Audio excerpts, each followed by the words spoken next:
Les Instigateurs, podcast numéro 5. Aujourd'hui, on vous parle de comment prospecter comme un pro sur LinkedIn. Woo!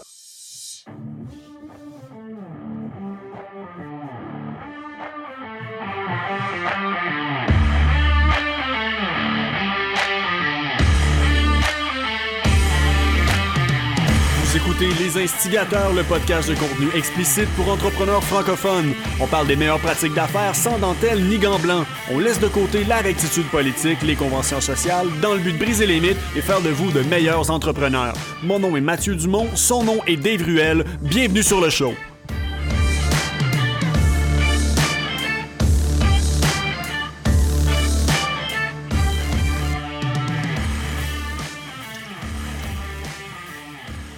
Mathieu Dumont. Monsieur Ruel.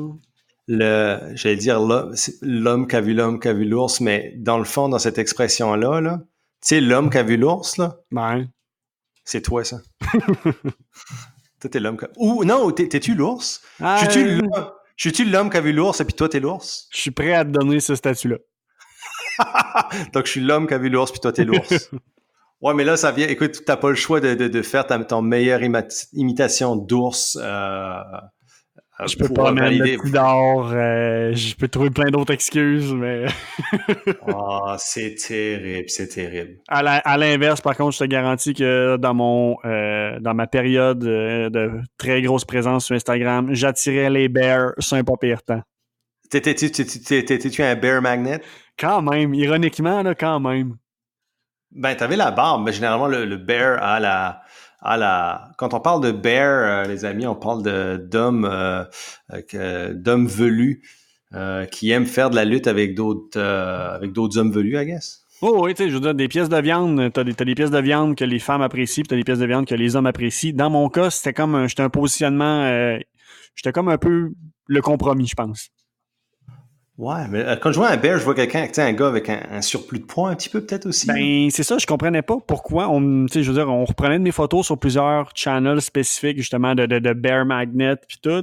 Puis j'étais comme, je regarde les autres, je suis pas hyper en shape, j'ai pas de poils dans le dos. Je sais pas, j'ai l'impression que j'ai jamais eu le profil de l'emploi, mais bon, c'est pas à moi de juger. Tant mieux si, messieurs, je suis de votre goût, je ne mange pas de ce pain, mais gâtez-vous, là. Et voilà, ça valide que Mathieu Dumont est l'ours dans l'homme qui a vu l'ours. En tout cas, Mathieu, aujourd'hui, on va parler de comment prospecter comme un professionnel sur LinkedIn ou comme j'ai un ami français qui dit LinkedIn. J'ai le goût de mourir à tous les fois que j'entends ça. Il y a une petite partie de moi qui meurt, c'est sûr. Y a-tu d'autres gens qui disent LinkedIn? Il y en a, mais c'est parce que c'est peut-être juste que c'est mon entourage qui est comme ça. J'ai un client qui est belge, puis vu qu'on a des clients en Europe du côté de Didac, ben je l'entends quand même assez régulièrement, là, donc... Ah ouais, donc c'est peut-être la façon. Écoutez, amis français ou belges qui nous écoutent sur le podcast, confirmez-nous, est-ce que vous dites LinkedIn ou LinkedIn? J'aimerais savoir parce que moi, il y avait mon ami Laurent qui disait ça, puis je trouvais ça très, très drôle en tout cas, puis je répète ça, mais je pensais que c'était le seul gars qui le disait. Mais peut-être pas. Ça semble être accepté socialement là-bas, en tout cas. Bon, j'aimerais ça. La prochaine fois que je vais en Belgique, je vais abuser du mot LinkedIn. J'adore l'expression. En tout cas, on va parler, c'est ça, de LinkedIn, comment réseauter, comment networker vraiment sur LinkedIn, parce que c'est une plateforme, toi puis moi, on est, toi, je sais que ça fait plus longtemps que tu l'utilises. Moi, ça fait plusieurs années que je suis, on va dire, abonné à LinkedIn. Ça fait pas nécessairement que je l'utilise vraiment. Ben, pareil, moi aussi, là, ça doit faire 12 à 18 mois seulement que j'y mets plus de temps, puisque je vois plus aucun futur dans Facebook, du moins par rapport à mes pratiques et juste ma santé mentale. Je me suis pratiquement retiré au complet de là. Puis même Instagram, je me suis presque tout sorti. Je suis rendu très inactif là-dessus, même si ça a été une partie de mon revenu pendant des années. Maintenant, je te dirais que la meilleure façon de me rejoindre, c'est soit par le chat de Didac ou LinkedIn si vous êtes chanceux. Au grand désarroi des âmes velues, Exact. tu n'es plus sur Instagram. Mais moi, ça fait à peu près 6 mois, je pense, que j'ai commencé à être plus actif. On s'entend que c'était, on s'entend beaucoup plus stratégique au départ, parce que comme tu l'as dit, Facebook, peut-être que Facebook n'est plus ce qu'il était. L'algorithme Facebook, on va dire, tu peux écrire n'importe quoi sur Facebook. Il y a, même si t'as, on va dire, je sais pas moi, 10 000 personnes sur ou 10 000 followers sur ton compte, tu vas peut-être avoir 12 personnes qui vont voir ton post. Donc, à moins que tu payes pour booster ton post, c'est assez frustrant. En ce moment, l'ère de l'opportunité de LinkedIn est là. L'algorithme a l'air d'être assez favorable à la propagation de ce qu'on met sur la plateforme. Avec les opportunités vient bien entendu tout ce qui vient avec, donc les marketeurs et tout. Les marketeurs, les messages désobligeants, l'abus de la plateforme. Donc comme n'importe quoi qui fonctionne, on va dire en ce moment, ben ça va être abusé et puis on va en subir les contre-coups. Donc on va vous montrer vraiment comment justement ne pas surfer la vague. Comment bien surfer la vague et pas nécessairement surfer la vague comme les opportunistes qu'on entend beaucoup en ce moment. Si vous êtes sur LinkedIn, vous avez probablement vu que vous recevez probablement 10 millions de messages par jour de personnes soit de contact request, de recruteurs ou de coachs ou de personnes qui offrent leurs services en ligne. Donc, ils vont vous ajouter sur LinkedIn, qui vont vous envoyer, si vous écoutiez un des podcasts précédents, qui vont vous envoyer leur dick pic, qui vont déballer leur business directement envers vous et en espérant que vous allez mordre. Mais il y a une bonne façon de le faire. Moi, j'ai appris vraiment dans les derniers mois à bien utiliser LinkedIn et je pense que c'est une plateforme qui est très puissante en l'utilisant comme il faut.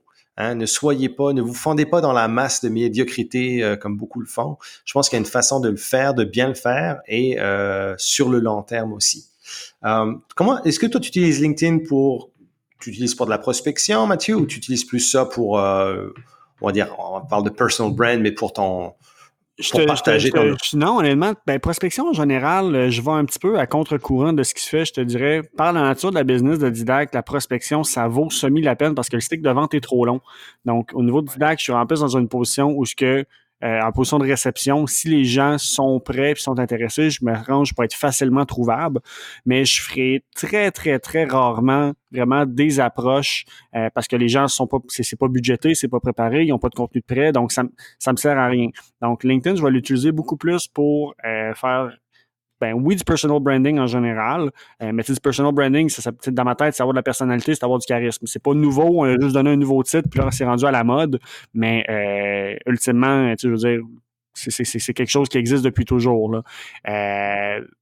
C'est le fait de se montrer sur une plateforme ou de montrer vraiment, d'être actif d'une certaine façon et puis de montrer ce qu'on sait faire ou nos connaissances. Oui, mais ça va au-delà de ça un petit peu parce que tu sais, il y a des personnes qui vont poster énormément de choses, vont mettre leur expertise très affichée, mais si c'est très beige, ils développent pas le personal branding. Tu développes ton expertise, ta crédibilité. Mais personal branding, dans ma tête, ça va au-delà de ça. T'es dans le personal branding du moment que tu assumes ta couleur et ta personnalité au-delà des attentes de ce que ça devrait être. Tu sais, on l'a mentionné un petit peu, dans le fond, LinkedIn s'est stabilisé depuis les dernières années. Au début, c'était très beige, très corporate. Après ça, ça a été takeover par justement les agences de recrutement où c'était sûr et certain que tu te crées un compte, puis en dedans de 4 heures, tu avais au moins 10 offres d'emploi.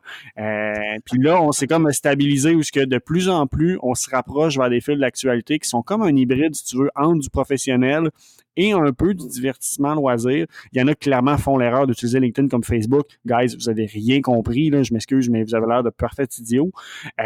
Par contre, à l'inverse, de se camper avec du contenu qui, oui, peut être très pertinent, mais des fois aussi plus léger, tant que ce soit cohérent dans les thématiques que tu présentes, tant que tu peux utiliser des pièces de contenu qui sont moins sérieuses, mais les backer avec un raisonnement derrière, juste en l'utilisation du caption, du texte de support pour mettre un contexte qui, là, amène à la réflexion. Tu sais, il y a différentes façons de l'utiliser de façon stratégique pour développer ton positionnement, mais pour en revenir à ta question initiale, au niveau de l'amorce, non, j'en ai fait un peu au début, puis ça marchait pas pantoute. Qu'est-ce que tu veux dire au niveau de l'utilisation comme Facebook, comme qu'il l'utilise, comme tu veux dire de Ah, partager n'importe quoi? des classiques de vidéos de chat, des vidéos tu sais, qui Ah ben ont. non. C'est ça, c'est pas fait pour du 100% divertissement. Mais j'en Non, vois non, non. malheureusement de plus en plus, mais en même temps, de mon côté, c'est très simple. Moi, c'est juste une bonne façon de de me lever un flag de clairement quelqu'un qui utilise la plateforme de ce setup-là, ben ça me sert à rien. Puis je garde pas tant de bois mort sur mon compte LinkedIn.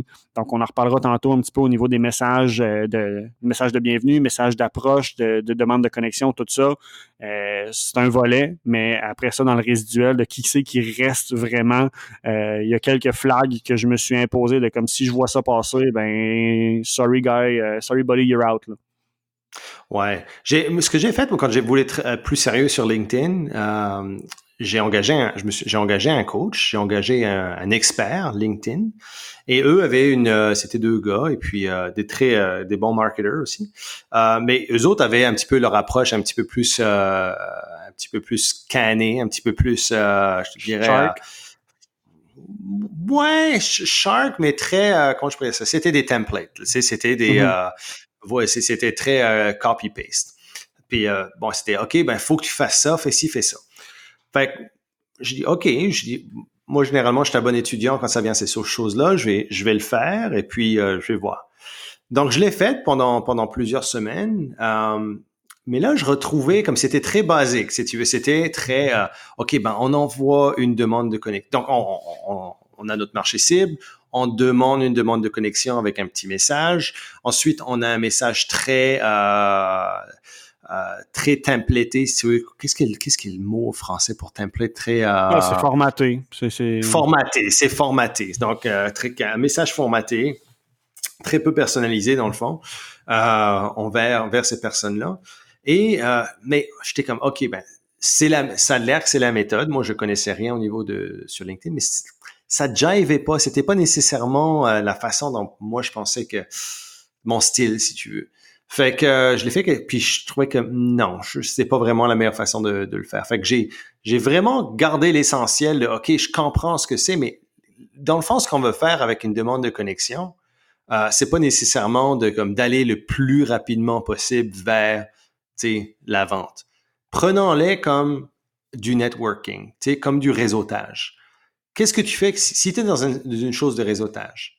Tu vas pas aller agressivement derrière les personnes pour leur demander, si tu veux, pour leur offrir ta business à chaque fois. T'sais. Il faut que tu y ailles, puis tu vas t'asseoir là, tu vas présenter, tu vas une bonne poignée de main. T'sais. Une vraie poignée de main, c'est salut, moi c'est Dave, et puis voici ce que je fais. Et puis c'est ça. Des fois, on s'attend un petit peu trop à ce que les gens soient super enthousiastes à propos de ce qu'on fait. T'sais. Mais techniquement, là, le monde s'en fout un petit peu. Là. Donc, au lieu de faire ça, arriver, faire une bonne poignée de main. Et c'est comme ça que j'ai changé mon approche par rapport à LinkedIn. Donc, c'est certain que je vais l'utiliser souvent de façon stratégique dans les approches. Là, en ce moment, avec EFIC, par exemple, on est en train de monter une certification pour les coachs, une certification avec la méthode EFIC, la méthode de productivité, pour justement outiller des coachs business avec. Donc, c'est certain qu'on va cibler ces personnes-là, mais la façon dont je vais avec mon approche, je vais pas aller avec du fluff, avec ta business a l'air super intéressante, blablabla. Je vais envoyer un message qui est comme salut. Il y a 4 mots que j'insère. Donc en anglais parce qu'on va cibler un auditoire anglophone. Salut Mathieu, hi Matt. No need to reply. Pas besoin de répondre. Juste le fait d'ajouter ces 4 petits mots-là enlève tout le côté je veux engager dans une conversation qui n'a qu'une seule issue, c'est de te proposer ma business. Tu comprends-tu? Fait que, juste en ajoutant ces 4 petits mots-là, ça a changé complètement la façon dont les gens approchent ou me rapprochent sur ces messages-là. Et souvent, j'ai beaucoup de commentaires qui sont comme hey, c'est vraiment cool ton message d'introduction. Et on engage dans une conversation. Mais la chose que je fais après ça aussi, c'est que je mets no need to reply. I know you're probably receiving tons of intro messages like this every day. So, je sais que vous recevez probablement des tonnes de messages d'introduction comme ça tous les jours, qui est la vérité. Les gens en reçoivent des tonnes. Donc, juste en ajoutant ces petites choses-là, le monde sent comme, OK, oui, c'est une game il est stratégique dans son outreach, mais il n'y a pas le côté... mais clairement, présentement, il me pousse rien dans la gorge. Là. Ben, je pousse rien pendant tout. Fait qu'il n'y a pas ce côté douchebag, il n'y a pas le côté dick pic, il n'y a rien. C'est une poignée de main. Moi, écoute, c'est ma façon de faire une poignée de main. Si je te vois dans un 5 à 7, je vais aller vers toi, je dis salut, moi c'est Dave. Voici ce que je fais. Puis c'est ça. Des fois, il y a du monde qui veulent pas engager avec toi, puis il y a du monde qui vont être plus enthousiastes, qui vont vouloir, puis c'est fine. C'est OK. Je veux dire. Donc, si vous voulez l'utiliser de la façon stratégique, copier cette petite méthode-là, ce sera beaucoup plus efficace que la méthode de douchey de je vais faire semblant de m'intéresser à ta business alors que je t'envoie un message qui est complètement qui est copié-collé et que j'ai regardé aucunement c'était quoi ta business. Tu comprends-tu? Donc, ouais. C'est ce qu'on essaie de le faire et de rendre ça beaucoup moins douchey. Pas beaucoup moins douchey, pas douchey pendant tout. Et écoute, ça a changé complètement le monde. Les gens, on interagit de façon quotidienne avec des gens. On a beaucoup d'appels, etc., avec des personnes qui sont légitimement intéressées. Et nous, on est légitimement intéressés à savoir aussi, à les connaître parce que, dans le fond, si on connaît pas cette personne-là, comment est-ce que tu veux qu'on sache si c'est un bon fit pour ce qu'on leur a à offrir? T'sais? Mais ce qui est ironique derrière ça, par contre, c'est que moi, j'ai l'envers de la médaille. C'est-à-dire, tu sais, moi, quand je vais faire des invitations, la majorité du temps, je vais mettre un message, à moins que ce soit une personne que clairement je viens de parler, puis là, il y a un contexte qui me permet de juste faire l'invitation, puis tu sais, elle va comprendre.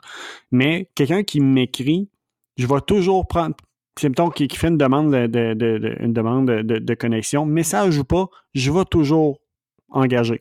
Salut, tu sais, moi, je suis quelqu'un de curieux de nature dans la vie. Puis j'aime ça comprendre, tu sais, je ne suis pas l'entrepreneur moyen, j'ai pas de l'air d'un entrepreneur. Si vous me voyez, si vous me croisez, clairement, votre premier réflexe, ce serait pas de dire ce gars-là lève des business, OK? Ce serait sûrement ce gars-là, je ne veux pas le croiser dans la rue. Puis je comprendrais pourquoi.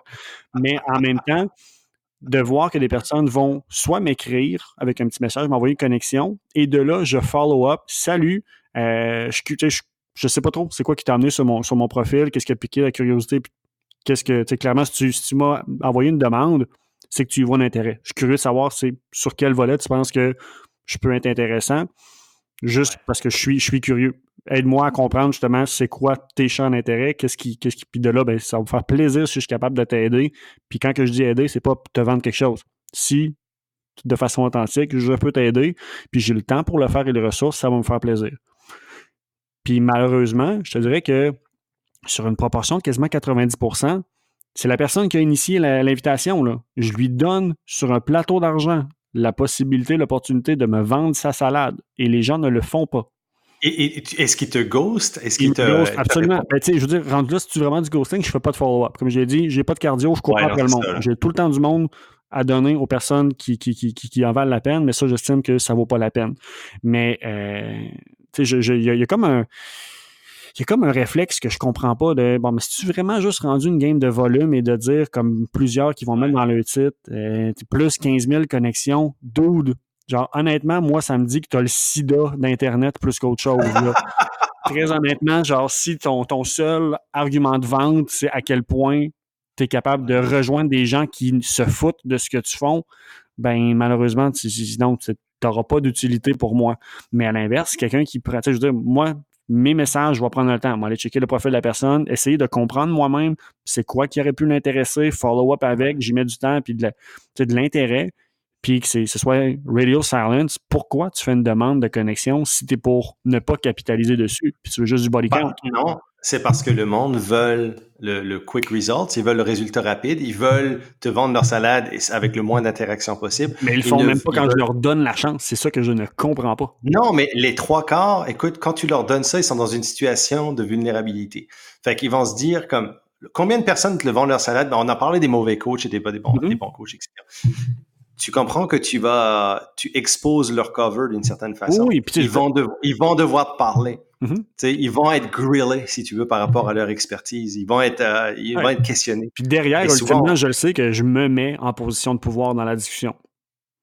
Mais ça, j'adore. Moi, c'est ça que je trouve intéressant. Puis avec le nouveau message qu'on envoie maintenant, bien entendu, quand on met no need to reply, les personnes qui veulent, comme les personnes qui sont très comme toi, c'est hey, on devrait se parler. Parfait. Écoute, moi, quasiment tous mes mardis, c'est ça que je fais. Je fais des introductions avec des personnes que je connais pas, des coachs, peu importe. On s'est parlé sur LinkedIn, là, on va se parler pour de vrai. On s'est dit un petit allô d'un côté de la salle. Maintenant, on va se serrer la main comme il faut, puis on va apprendre à se connaître. Tu sais. Ça n'a pas besoin d'être un gros friendship. Là. On va parler de ce qu'on fait. Puis généralement, les 3 quarts du temps, là, on parle même pas on parle à peine des choses qu'on fait. Pas de business, c'est développer un rapport, comme on expliquait dans le passé. You shoot the shit, that's it. Ça devient accessoire. Et puis tu jases, tu trouves des points communs. Hey, tu connais-tu lui? Ou peu importe. Mais ça devient... la stratégie, dans le fond, c'est justement le fait de ne pas avoir de stratégie à chaque fois. Bâtissez une relation sur le long terme, justement en vous intéressant à la personne. S'il y a un fit, si la personne, vous voyez que potentiellement, ben oui, elle pourrait bénéficier de mes services, puis écoute, éventuellement... Quelqu'un qui s'intéresse pour vrai va à la limite se trouver des raisons de travailler avec vous. Ça, j'y crois très profondément. Non, mais si tu as quelque chose qui est de valeur pour eux et qu'ils en ont besoin, généralement, ils vont vous le dire. T'as même pas besoin de vendre ta salade, crème. T'as juste besoin, hey, qu'est-ce que tu veux avoir fait ça? Ah ouais, c'est vrai, peux-tu m'en dire un peu plus? Ben oui, certain. T'sais.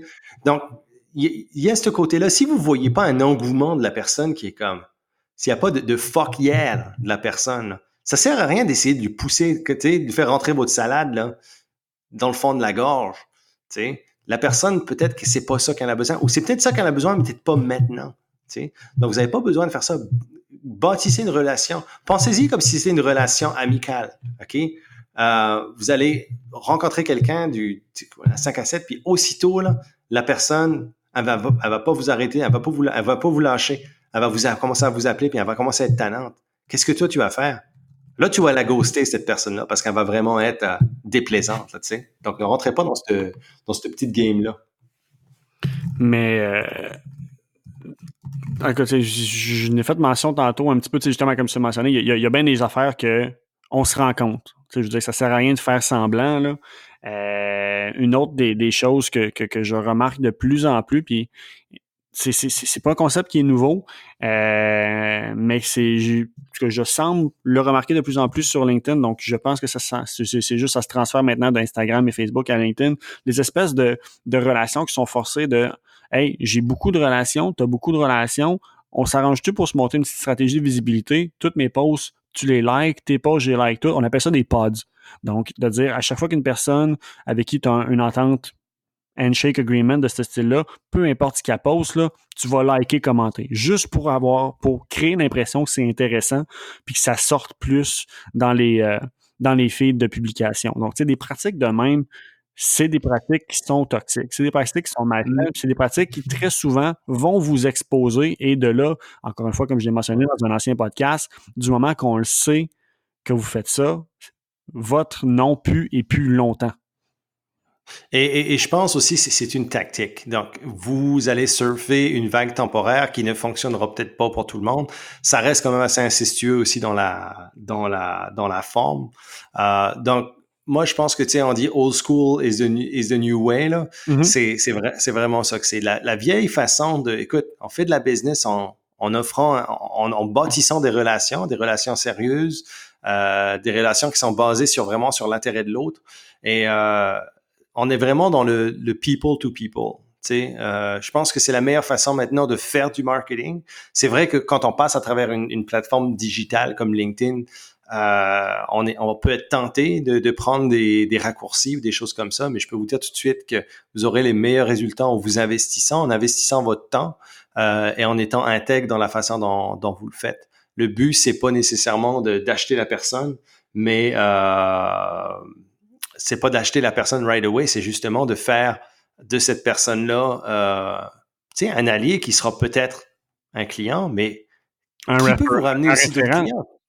Je sais pas dans ton cas à toi, là, mais de mon côté, moi, LinkedIn, les personnes à qui je fais des amorces ou quoi que ce soit, le taux de conversion est très faible de façon directe. Mais c'est sûrement parmi les referral channels que j'ai les meilleurs parce que justement, je prends du temps à développer. Je démontre que j'ai un intérêt réel puis que justement, je suis une personne intègre.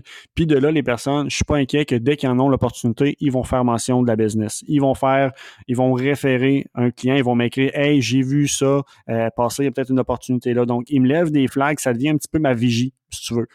Fait que est-ce que j'ai vendu à cette personne-là? Absolument pas. Mais est-ce que ça reste un succès puis un bon investissement de mon temps puis juste une bonne relation à entretenir? Oui, absolument, parce qu'il y a beaucoup de collatéral. Il y a beaucoup d'effets boule de neige qui se créent à partir de cette personne-là puis ces relations-là. Et il faut montrer aussi que, avec justement cette personne, si vous voulez être plus stratégique avec LinkedIn, il y a l'algorithme est excellent en ce moment où les gens qui vont être dans votre network, dans votre cercle, dans votre réseau, vont voir beaucoup de vos publications.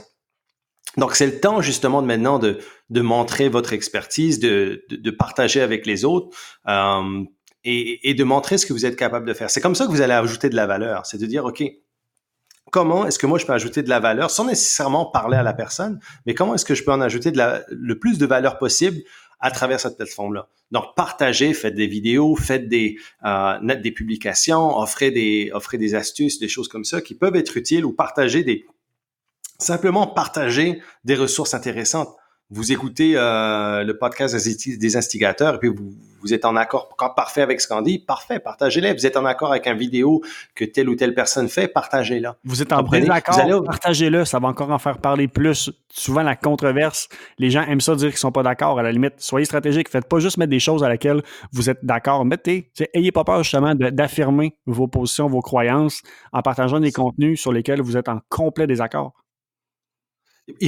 Exactement. Puis c'est une façon de montrer ses couleurs. Donc, c'est pas juste une façon d'être un yes man, c'est une façon de montrer, OK, voici qui je suis. Voici, tu sais, on parlait de personal brand, mais c'est ça que c'est. C'est pas nécessairement de partager je dirais du positif, mais vous voyez quelque chose qui fait pas de bon sens, partagez-les aussi. Donc, c'est une façon de le faire qui va montrer aux personnes qui sont dans votre cercle, dans votre network, que, vous êtes la personne pour ce topic-là ou ce sujet-là, vous êtes la personne à parler. Et vous allez avoir beaucoup de personnes qui vont le regarder sans nécessairement vous donner les likes ou donner les commentaires, mais qui vont vous voir, qui vont savoir qui vous êtes. Vous allez amener cette awareness-là sur le marché que beaucoup de monde ne le font pas. Mais il faut le faire over time, il faut le faire sur le long terme. Si vous le faites seulement sporadiquement et puis quand ça vous tente, ça marchera pas. Il faut être assez constant avec ces choses-là. Et sur le long terme, vous le faites pendant 3 mois, 6 mois, vous allez voir que vous allez bâtir un réseau qui est vraiment intéressant et beaucoup de gens qui vont vous connaître et aussi des chances d'engager avec certaines personnes qui sont super intéressantes. Donc, et à l'inverse aussi, c'est important, comme je le mentionnais, de développer le réflexe d'association. Telle personne parle, je le sais que justement, ça va très souvent être sur le sujet X parce que c'est ça qu'elle fait. À l'inverse, par contre, ne spammez pas LinkedIn.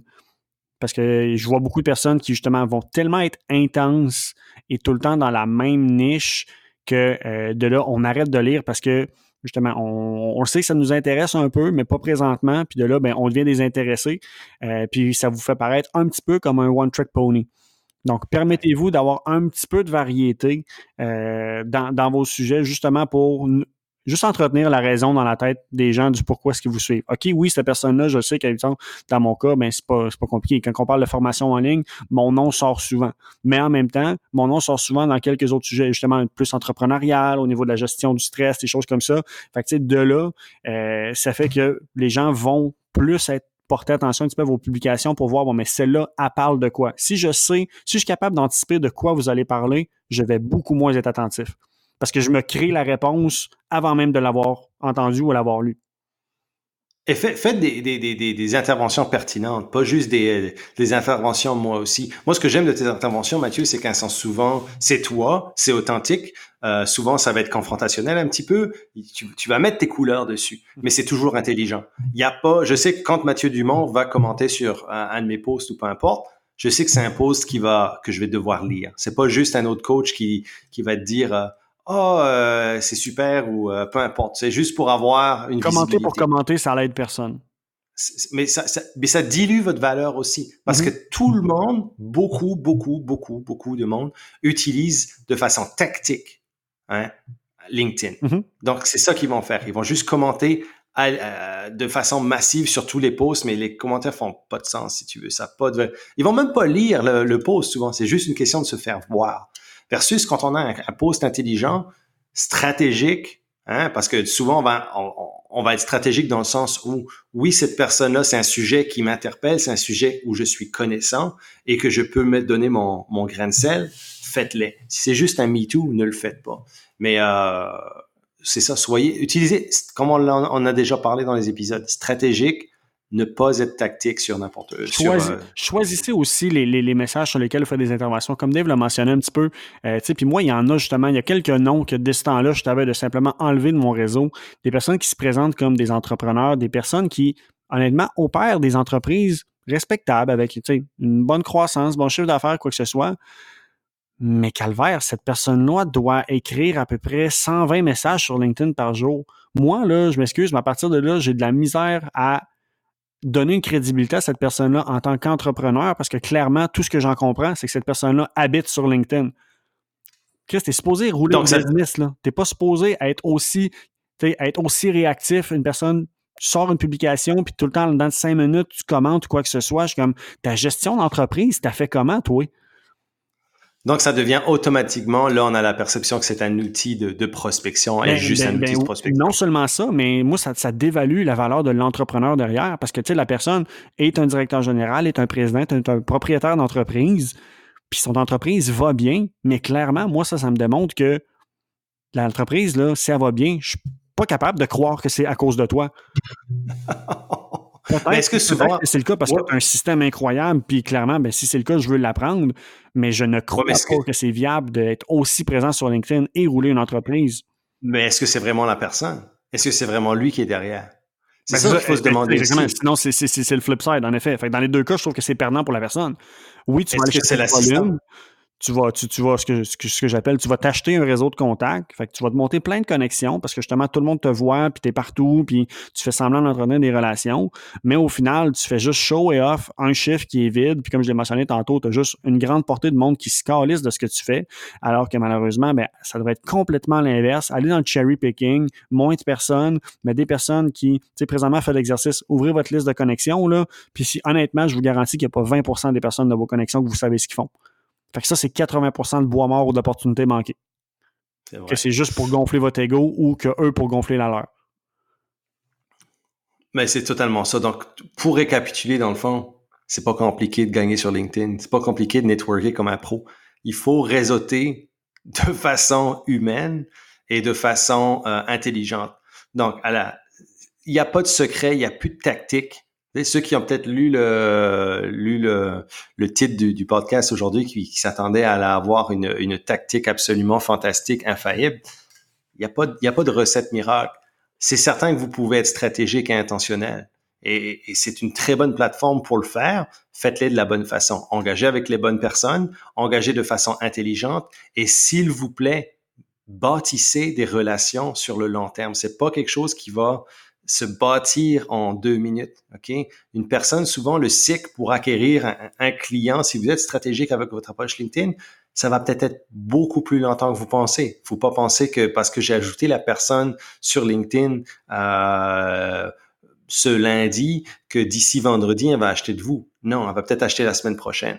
Tu sais. Donc, il faut garder cette relation à long terme. Faites une vraie poignée de main d'introduction. Pas douchy, pas de dick pic. Vraiment, une vraie bonne poignée de main comme vous le feriez dans un 5 à 7. Et à partir de ce moment-là, si vous voyez qu'il y a un intérêt commun à continuer cette relation-là ou à continuer de parler, continuer la discussion, s'il vous plaît, faites comme Mathieu l'a dit, essayez de vous intéresser à l'autre personne aussi. Hein? Rentrez dans des conversations, allez sur un Skype ou un Zoom pendant 15 minutes et faites-vous une introduction comme il faut. Et vous allez voir que vous allez bâtir des bonnes relations et cette stratégie-là sera beaucoup plus payante sur le long terme. Mais il faut être capable de le faire. Donc, c'est certain. Écoute, LinkedIn sera ruiné par les marketeurs, tout comme Facebook a été ruiné. Ouais, c'est un cycle, c'est un pattern. C'est juste présentement, c'est la prochaine, la bonne place. Puis, who knows quelle sera la prochaine? Peut-être TikTok, il y en a d'autres, mais tu sais, je veux dire, c'est un cycle perpétuel, là. Mais tu sais, C'est assez perpétuel. s'il y en a qui s'attendaient à une tactique absolument, puis à la limite, j'ai quasiment le pied sur le break parce que comme si je l'ai dit, les gens vont en abuser puis ça va enlever le côté authentique qui fait que ça marche présentement. Partagez votre succès. N'ayez pas peur d'impliquer les gens dans vos discussions. Tu sais, de mon côté, quand j'en ai l'opportunité, je vais souvent des personnes, taguer des personnes. Ou bien, je vais faire une publication et de façon ouverte, plutôt que, tu sais, je veux dire, la bonne vieille technique de finissez vos publications sur une question ouverte, les gens vont vouloir y répondre. C'est faux. Le monde s'en sac. Okay? Ils vont regarder, puis le monde est voyeur. Ils vont regarder qui commente, mais c'est très rare qu'une personne va prendre le guess. Essayez de voir, OK, bon, mais je mets une publication. Est-ce qu'il y a une personne que ça m'intéresserait réellement d'avoir son avis? Donc, je vais taguer cette personne-là. Qu'est-ce que tu en penses? Admettons que tu devais jouer l'avocat du diable. Quels seraient tes arguments? Fait que de là, au moins, ça va créer vous entretenez une relation. Une conversation. Exactement. Vous entretenez un lien. Entretenir un lien, c'est pas se prévoir un Skype avec tout le monde à tous les semaines. C'est impossible. Mais si vous faites ça, ben, au moins, vous gardez la communication active avec la personne. Puis une fois par mois, une fois par 3 mois, peu importe, ça n'a pas besoin d'être beaucoup, là. Mais au moins, vous restez relevant. La personne, vous la mettez dans une position où ce qu'elle peut mettre son expertise de l'avant de façon organique. Ça augmente le reach parce que justement, vous l'avez tagué, donc vous allez pitcher, vous allez profiter de sa visibilité à elle et de sa portée à elle. Ça crée un premier commentaire qui est de valeur, donc de là, théoriquement, ça devrait inciter d'autres commentaires pertinents à venir réenchérir sur la personne. Donc, tu sais, je pense que en partageant le spotlight dans vos publications, c'est une bonne façon de le faire et de grossir votre réseau de façon intelligente. Mais comme je le mentionne, à ce temps que je vous ai dit ça, allez pas me cochonner LinkedIn avec cette tactique-là puis de le faire à toutes les sauces parce que de là, on va revenir. Toutes les tactiques qu'on a parlé qui sont mal faites là, présentement, là, c'est juste parce qu'ils sont abusés. Puis maintenant, on voit au travers. Restez intègre. S'il n'y a pas personne à taguer, taguez-en pas. C'est aussi simple que ça, là.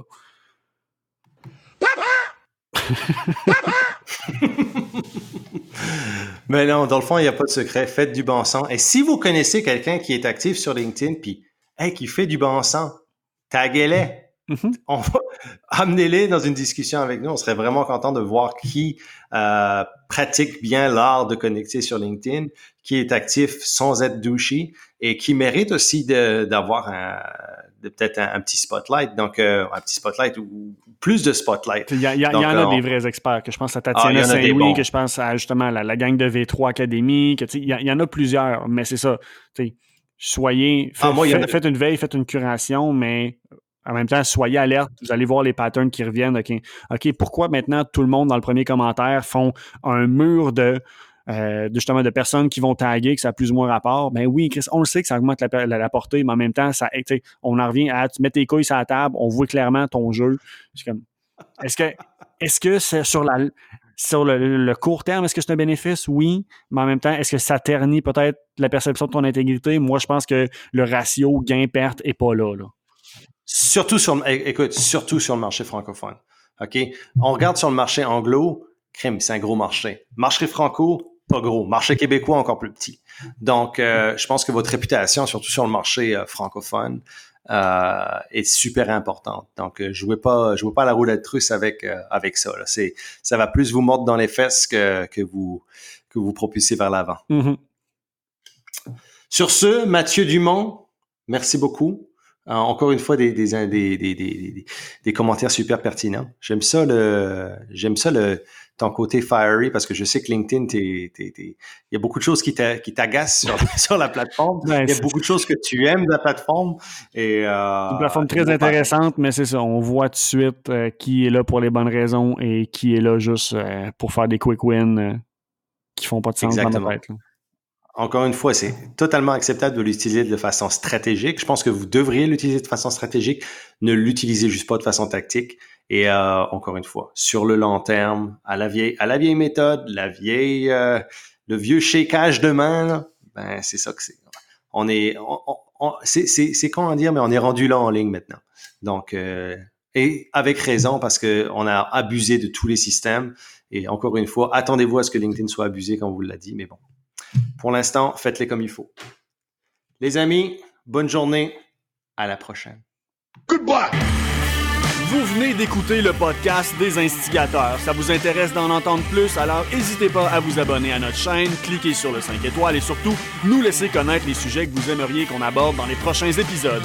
Pour le faire, simplement qu'à nous envoyer un courriel à podcast@instigateur.com ou visiter notre site web instigateur.com.